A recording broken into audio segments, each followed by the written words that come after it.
All right, ladies and gentlemen, it is time for another Music Monday. I'm your host, Plymouth Jones. And today's guest, Jason Jett. What's going on, everybody? Plymouth Jones here from ScrewUp TV, and it's time for Music Monday. That's right. That's right. Oh yeah. Today we have a very special guest. We have the one and only Jason Jett. All right, Jason Jett in the house, man. How you doing, brother? Man, I'm doing great. How you feeling? Doing okay, man. It's a new year, feeling good.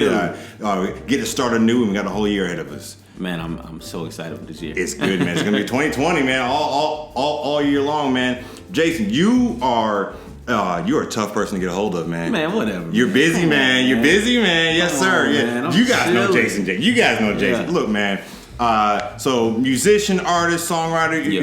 You play all instruments. What's tell the world a little about who Jason Jett is. So that's funny because I have a sweater. Who is Jason Jett? Jason Jett. Hey, real quick, cheap plug. Where can they find that? You can actually find him on my website at jasonjettmusic.com and just follow me on Instagram. I got some links on there as well at Jason Jett. So I was actually born in Iceland, probably like the only black guy in history. Yeah, right? yeah, probably just the one of you.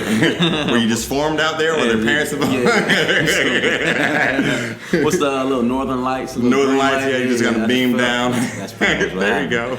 But my dad was in the Navy, and they moved here to North Carolina, and I pretty much grew up here. I went to Northwest, and like any typical artist that's young and black, you pretty much start in church. Yes, sir. So for me, like I started, my dad threw me up on the drum set because he was a minister of music at a church at the time, and that's when it started. I started playing drums, and then they got me my first keyboard when I was 10. That's and awesome. I've been producing music ever since. Okay. Yeah. So when you got your drums and keyboard, did you know that this is what you wanted to do? Nah. Well, okay, yes and no. I knew that I wanted to be a producer, right? But the confidence to be a singer and vocalist was beyond me. So I didn't really see that. Okay. Yeah. So going from somebody who thought I might play behind the scenes to being the literal be like the man. Next Timbaland. Yeah, man. Which wouldn't have been bad, man. But you ended up being kind of like on that Kanye tip. You got tired of being behind the scenes. Right. That's cool, brother. Yeah, man. So military background, Sure. So I'm assuming strict upbringing. Yeah, for the most part. Right on. Okay. And you said so North Carolina, so just like Charlotte is kind of where you so I grew up here in Charlotte. I went to the Northwest School of Arts, and actually after that I ended up moving to Orlando. So I went to school there. I went to Full Sail University. Yeah, I saw Full Sail. What was it? Technology? What was it? Yeah, so they have back then it was called Full Sail Real World Education. Okay. And so the whole premise of that is like we're in entertainment, so we're gonna make the hours like the industry. So sometimes we'd have classes or lab at 1 a.m. in the morning. Oh yeah. Man. That's how it is though, man. Yeah, but that's it. I mean, literally 2 nights ago, I was up producing a record till about 3 in the morning. Right. So, but you were prepared for that because of that. That's all. Ready. That's all. I killed that song. What was the song, if you don't mind? It was for a client named Karen Poole. Okay. Yeah. You said for a client, so like what? So mostly for artists in the city, I produce for them. So that's what people pretty much know me for. And then doing their a lot of times artists are hiring me as a vocal arranger. Okay. Just to vocally produce them as well. Yeah. So, yeah. Let's go back, man. So you said you went to Northwest, man. Northwest School of the Arts. For those that's a art school out here in Charlotte. And one thing. I mean, I've always wanted to go, but none of my friends went, so I went to other schools. But like, one thing I thought was interesting about that school is like, it's a high school, middle school, but you have major and minors. You know what I mean? Sure. What was your major and minor? So I did piano. Okay. That's one. That was that was my minor, and then I had chorus. Okay. So Awesome. So what brought you out of Florida? So you went to Florida. You went to Full Sail. Why did you feel like you had to get out of Florida, or? So what happened was, brought me out or into Florida? Out of Florida. Out of Florida. So I had graduated at college, and I was just staying in an apartment and really working on my record. So what happened was, towards the end of I think it was my last class, because every class is per month. Yeah. And so our last project was to pick a local artist, and we had to produce an electronic press kit, do a music video, and record their song. You know, so because the school has all the studios. Yeah. So we did all of that within a month. They chose me. Okay. And so, man. well, so before this point, I never really wrote records. I probably had like 2 songs I wrote lyrics to. Okay. But for this project, I wrote a song. Yeah. And so I did it, and that's when I started getting the confidence to be an artist. Right on. So I started making more and more songs after that. Right after I graduated, that's when I did my first album. Okay. So halfway through that process, maybe 4 When or was 5 this? 2009. 2009. Right on. 2009. Okay. Yeah. And then I moved back to Charlotte. I was like, well, let me come back home. It's cheaper, right? And then I can just do what I need to do in my dad's house, and that's how. Okay. I saw, and maybe this happened later, but you did a brief stint in New York. I did. Okay. So I stayed in New York. What happened in 2012? Okay. 2012 to 2013. Right. How was that? Man, it was dope. But Yeah. it was cold. Yeah. I went. So I literally the brunt of my stay was literally 8 to 9 months, and I chose to go from like October and then on whatever however long that was after. Okay.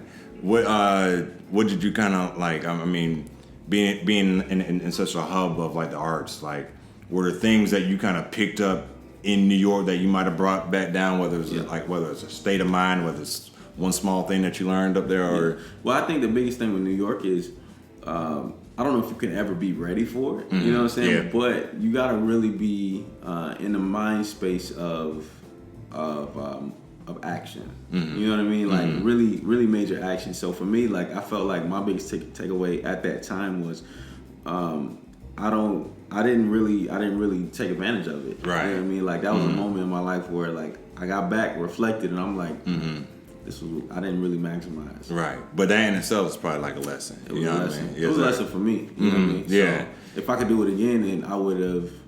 Yeah, I would have been hunting a lot more. But that's all. I mean, but like I'm sure you took that and thought like, okay, well, whatever I could have been doing in New York, let me start doing that out here. Yeah, because if you're thinking about like if you're just trying to work to survive, right? Yes, like, sir. Because they're so expensive. Yes, sir. Oh, And trust so, me. Like, Yeah. I had a great living situation. However, I still had to, survive. And so when you get caught up in that, you know what I mean? Like it Because take you off track. by the time you were up there, you already had your first album, right? Yeah, I already had. Yeah, Right so on. I had a management team that I moved up there because my whole team was up there at the time. Right on. And all that. So yeah. What's the name of the team? You want to? Well, I have a new team. Now. Okay, right on. Yeah, What's your new so, team? Team Forte. Team Forte. Yeah. Okay, Yep. right on. Music. Yeah. And were they based out of Charlotte? Yep, all Okay, here. right on. Home base. So you so Charlotte, Florida, back to Charlotte, New York, back to Charlotte, Charlotte is home. Keep coming back here. Hey, you got to. I did the similar path, man. I did Charlotte, Wilmington, Charlotte, LA, back home to Charlotte. You know? One thing I learned about Charlotte and just I think the East Coast and a lot of artists, especially like young black artists out here, is the ones that are really hungry about it and are hustling about it. You know, I mean, it's not too long that we start crossing paths. You know what I mean? Right. And then because you can start you can see that hunger and that kind of like that drive. You know what I mean? And that's something that I see from you. Man, I appreciate it. No doubt, man. In fact, I was looking at some of your music videos earlier. You know what I mean? And just the fact that you went out there and got those done. Tell me about like the first time you decided, okay, I need to get a music video done. I'm not sure if you decided on your own or like, tell me how that story went. Yeah, so I mean, the very first time was for that school project. So, Okay. I mean, man, you couldn't pay me to watch that video. That's all right. But just knowing that was the space that, as an artist, you kind of have to step into if you want to be seen. Especially now, your visual game has to be just as strong as your music game. At this point, yeah. And that's what really kind of forced me to kind of push that. And so I'd say over the last several years, I've really tried to just get more ideas and work with other producers. But one thing that I just always ran into was, in Charlotte at least, it was finding people that are willing to build together. You know what I'm saying? Yes, sir. And so like I understand, we all gotta eat and stuff, but there's a lot of movements happening elsewhere outside of Charlotte where artists have they built their communities. And man, I gotta drop this bar any chance I think I heard it on the radio, man. Like by yourself, you can get somewhere faster. you know, but Right. with a group, you can get further. You That's know what I right. mean? And That's right. and that's one thing, like building that community, man. I mean, Yeah. it goes such a long way, brother. It does. Okay, man. So what would you, cause like, all right, what would you say was your first like Jason Jett hit song, hit record? Man, Love Boulevard was definitely Love Boulevard. Yeah, Man, that was cool, man. I've seen that video going all over the place, man. What was like the making of that? Like explain from like in the studio. Did you know like, oh, this is a hit right here? Man, Like, I was making them in my apartment, man.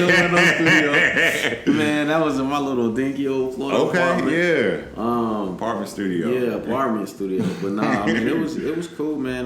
The process was it was liberating. Right I'll put on. it that way. Because Yeah. at that time I had I was in a couple bands, and that's when I was just really inspired to create. And but it was so new because it was like when it was like I found it. You know what I'm saying? Like I found my thing musically. And so when I made Love Boulevard, I knew it was a dope record because I listened to it the whole night. Yeah. You know, like I was dancing in my apartment the whole night long. It's a dance like, song. the whole yeah. night long. Like, I couldn't, and it was the first thing I played when I woke up the next morning. Yeah. And you know what I mean? Like, and that was something for me, like I never experienced that. That's awesome. You know, so. That's awesome, Yeah. man. Yes, sir. Love Boulevard. That's a good one. You had that one. One called. Is it Time? The Time Machine. Time Machine. Yeah. Time Machine. Yeah, That's like another. that's like the new Love Boulevard. Yeah, I was saying second single. But that the same thing with Love Boulevard, where you kind of created it and you kind of lived with it, or so the creation of that one, it's funny, like it spawned. I was actually teaching a lesson teaching a student, he's an adult, how to use Ableton. Nice. And I was just going through loops, and I got like hundreds of them on my computer, and I went through a couple of the loops that were in Time Machine. I was like, I'm gonna have to make something. Never mind. Don't worry about that one. That's mine right there. Straight Put up, this in my folder over here. Let me skip over this real quick. Yeah, so that's pretty much how that happened. Okay, cool, man. Those are some hot songs, man. Like I love your vibe, man. Like you got like the soul kind of groovy, man. Like I'm all about that, man. And it's not like a lot of that sound around here, man. It's I love people who have their vision, have their art. You don't try to conform to anything at all, you know, because if you start conforming, you start sounding like somebody else. The audience, I feel like, can hear that. They can hear that. Like, yeah, this is fake. This is somebody trying to be something they're not. Yeah, exactly. You can hear from you like this is this, and this is it. You know, like I love that vibe, and like just seeing you and talking to you. That vibe is you. You know what I mean? And I'm think as an artist, sometimes that's one of the most difficult things to do. And I feel like you seem to have done that pretty naturally, man. Man, I appreciate it. So going through your videos, you had one track that was I mean I think most people will consider it, you know, just like powerful, you know, talking about just like black faces. Yeah, broken black faces. Broken black faces. Yeah. Yes sir, man. Tell me a little bit about the story about that. I mean, and the concept that the video having the kid kind of do it. So a little with bit about that. So with the whole shooting with Keith Lamont here in Charlotte, and that whole uproar in the city, it was too close to home to not say something. Right. You know what I mean? Yes, sir. And so I felt like instead of making a song of you know, just like highlighting that event more, I was like, let me make something that's gonna impact people. Yeah. You know, on a community level. Yes, sir. And something that's just represents how we feel as black people. You know what I mean? Like. It's from an inspiring place. Yes, sir. You know? And that's what I think spoke out the most. That it was inspiring. You know, where events like that, you know, it'd be so easy to make like an angry track, you know, and just be anger, and that doesn't really help build anybody. And I feel like what you did was, you know, something that like anybody can listen to, the youth can listen to, and then, you know, any piece of art that you can listen to, and then you reflect back on yourself, man, does something, and it reflects on the world around us, and it's a stamp on like the time. It's a sign of the times. You know, somebody can go back to that track and know exactly what was happening in the Charlotte area. You know what I mean? So that's beautiful, man. Shows, man. You got so I mean, we're fresh into 2020, man. What's the lineup looking like? Are you busy? You got a lot coming? I'm very busy, man. Mostly in the studio because I'm working on the album. The album, we just dropped the EP last month. Right on. Congratulations. So, appreciate it. Yes, sir. Yes, sir. So Roll EP is out. Right on. And and you can hear a snippet of the video that you're gonna see shortly. Yeah, absolutely. Roll EP. How did that come? Is this your second? So this second project? No. This is my third like album project. So this is my first EP. Okay. So I've got Love Boulevard, Great Escape, and now I got Roll EP. Okay. And then the album's called 1018. Okay. So that comes out this summer. So That's early awesome, summer, man. so. Why 1018? Yeah, bro. Why 1018? So that's my home address. So that's where I grew up. So everything. So we can find you. Well, let me move. You don't tell the rest of the street, dog. Right. But like the whole aesthetic of life for me spawned from there, because that's when my dad got me my first keyboard, a computer. That's awesome. You know, my dad made his albums there. Yeah. We birthed our children in that house. That's awesome. Like, yeah. I did it with my daughter. We with no That's system, crazy. Yes, in sir. our living room. Yeah. You know what I'm saying? So like I met my wife in my house. She came in to sing backup vocals for a rapper. What? And but she can't really sing. That's all right. That's okay. You can leave this part and she's gonna kill me later. That's okay. That's all right. It worked out. It worked out in the end. Got a beautiful baby girl and everything. Yeah. So I met her there. So like 1018 for me is like that's like my number. Yeah, you know what that's I mean? good, like, man. I like that. I like that. So since you're on your third one, man, have you noticed the pattern on like what it takes to inspire you to go ahead and make a body of work? Yeah, man. I think it's. I don't know. I mean, like I had to find something different for this for the album. It was like more of a. It was less about like relationships and more about just like concepts of life and observations and perspective. Whereas I feel like a lot of my other stuff has been so relationship based, or like for example, like Roll is about kind of like breaking up with a girl, you know what I'm saying? Because she doesn't want to spend enough time. Yeah. She wants to spend time with all her friends. Like, right, you might want to go ahead and roll, you know what I mean? Like, like, or when I'm gone, it's like that too. So. Yeah, but that's cool. I mean, it's relatable. You know what I mean? Exactly. All those topics that come from the heart. Somebody else is feeling that too. I mean, that's awesome, man. That's dope. So what track are we gonna hear on Friday, man? So this one is Destiny. Destiny. Yeah. Tell us a little bit about Destiny. So Destiny, me and Teaspoon, that's my friend. He plays keyboards and produces. We produce a lot together. So we collaborated a few years ago. Yeah. 3 years now on that song from a music standpoint, and lyrically, it's just about just reaching for the stars. You know what I mean? That's all right, man. That's so. Before we wrap this up, man, so, I mean, what would you consider yourself? I mean, it sounds like you do a little bit of everything. First of all, real quick, how many instruments do you play? A couple. A couple. A couple. Okay. My brother plays like everything. You play a couple instruments, you arrange music, write, produce. You just the music man. Teach it. Yeah. That's awesome. Yeah. If somebody wanted to get a lesson from you, where can they find you? You can follow me at Jason Jet. All right. Hit me up. There you go. That's the man right there. Okay, well, guys, that is all the time we have for you guys today. It's another Music Monday, guys. My man, Jason Jet. First of all, guys, you guys can find me, guys, Plymouth Jones at ScrewUp TV, and you can find this man at Jason Jet or JasonJetMusic.com. Oh, and real quick, you got Music Mondays, but I have Fly High Mondays. Fly High Mondays? Every week I'm dropping a visual content, whether it's a music video or a live video. So we started last week.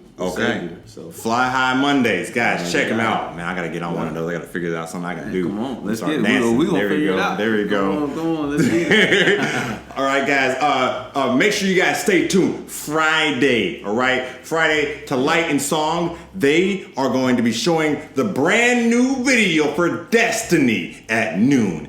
Be there or be a square pants. I'm Plymouth Jones. This is Jason Jet. Until next time, we are out of here. Let's do it.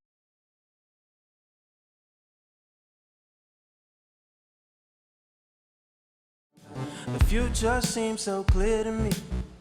I see the world in HD, living in my destiny. Filled with blissful moments, I'm the one they keep talking about. You should get to know me a little bit better, babe. You won't regret it, baby.